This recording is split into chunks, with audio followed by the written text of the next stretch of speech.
టాలీవుడ్ ఇండస్ట్రీలో spirit trailer సంచలనం సృష్టించింది. ప్రభాస్, ప్రకాష్ రాజ్, జైలర్ వాయిస్లు అద్భుతంగా వినిపిస్తున్నాయి. ఈ వాయిస్లు ఏఐ టెక్నాలజీతో సృష్టించినవేనని బజ్. అయితే భవిష్యత్తులో డబ్బింగ్ స్టూడియోల అవసరం తగ్గనుందా అనే చర్చ నడుస్తోంది. టాలీవుడ్ లో స్పిరిట్ సినిమా ట్రైలర్ విడుదలైంది. ఈ ట్రైలర్ లో ప్రభాస్ డైలాగ్స్ అదిరిపోయాయి. ప్రకాష్ రాజ్, జైలర్ వాయిస్లు కూడా అసలు నటులే మాట్లాడినట్టు ఉన్నాయి. కానీ ఇండస్ట్రీ వర్గాల్లో వస్తున్న సమాచారం ప్రకారం ఈ వాయిస్లు ఏఐ టెక్నాలజీతో రీక్రియేట్ చేశారు. అంటే ఒరిజినల్స్ డబ్బింగ్ కాకుండా సాఫ్ట్వేర్ ద్వారా వాయిస్లు తయారు చేశారని అర్థం.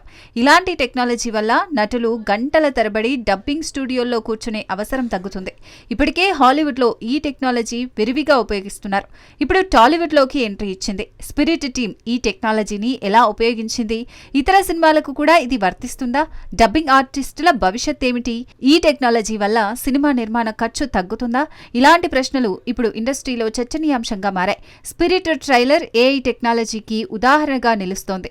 భవిష్యత్తులో ఈ టెక్నాలజీ మరింత అభివృద్ధి చెంది సినిమా రంగాన్ని మార్చేస్తుందని నిపుణులు అంచనా వేస్తున్నారు.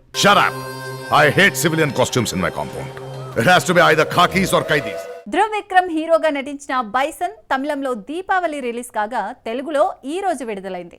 మారి సెల్వరాజు దర్శకత్వంలో కబడ్డీ నేపథ్యంలో సామాజిక అంశాలు మేళవించిన ఈ చిత్రం ఎలా ఉందో పూర్తి వివరాలు చూద్దాం. ధృవ్ విక్రమ్ కథానాయకుడిగా నటించిన బైసన్ చిత్రం తమిళంలో దీపావళి సందర్భంగా విడుదలైంది.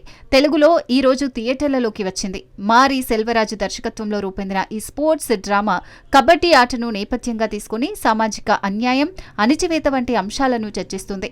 అర్జున అవార్డు గ్రహీత మనాతి గణేశన్ నిజ జీవిత కథ ఆధారంగా తెరకెక్కిన ఈ చిత్రంలో ధృవ్ శారీరక రూపాంతరం నుంచి భావోద్వేగ సన్నివేశాల వరకు తన ప్రతిభ చాటుకున్నాడు.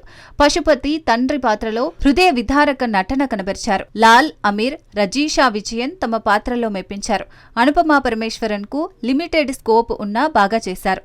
అయితే సినిమా నిడివి, రిపీటెడ్ సీక్వెన్స్లు, ఊహించదగిన కథనం ప్రభావాన్ని తగ్గించాయి.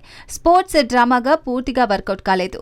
తెలుగు డబ్బింగ్ లో యాస, అనువాద లోపాలు మైనస్ అయ్యాయి. ఎజిల్ అరసు సినిమాటోగ్రఫీ, రూరల్ బ్యాక్డ్రాప్ బాగున్నాయి. నివాస సంగీతం జస్ట్ డీసెంట్ గా ఉంది. ఎడిటింగ్ మరింత క్రిస్పీగా ఉంటే బాగుండేది. మొత్తంగా ధృవ్ డెడికేషన్, పశుపతి నటన ప్లస్ గా నిలిచాయి. కానీ మారి సెల్వరాజు గత చిత్రాలతో పోలిస్తే ఇంపాక్ట్ తక్కువనే చెప్పాలి. సామాజిక అంశాలపై ఆసక్తి ఉన్నవారు తక్కువ అంచనాలతో ఈ సినిమాని చూడొచ్చు.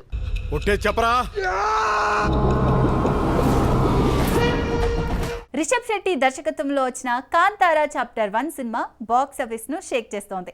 దసరా స్పెషల్ గా రిలీజ్ అయిన ఈ చిత్రం ప్రేక్షకులను కట్టిపడేస్తూ వసూళ్లలో సంచలనం సృష్టిస్తోంది. ఇప్పటికే అనేక రికార్డులను బద్దలు కొడుతూ ముందుకు దూసుకెళ్తోంది. ఆ వివరాలు చూద్దాం. కన్నడ స్టార్ రిషబ్ శెట్టి రూపొందించిన కాంతారా చాప్టర్ 1 అక్టోబర్ 2న పాన్ ఇండియా రిలీజ్ గా ప్రేక్షకుల ముందుకు వచ్చింది. హోంబలే ఫిలిమ్స్ నిర్మాణంలో తెరకెక్కిన ఈ సినిమా గ్రాండ్ ఓపెనింగ్ తోనే ఆకట్టుకుంది.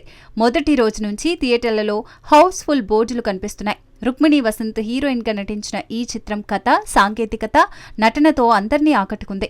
వరల్డ్ వైడ్ గా 818 కోట్ల గ్రాస్ సాధించి 2025లోనే అత్యధిక వసూళ్లు సాధించిన సినిమాగా నిలిచింది.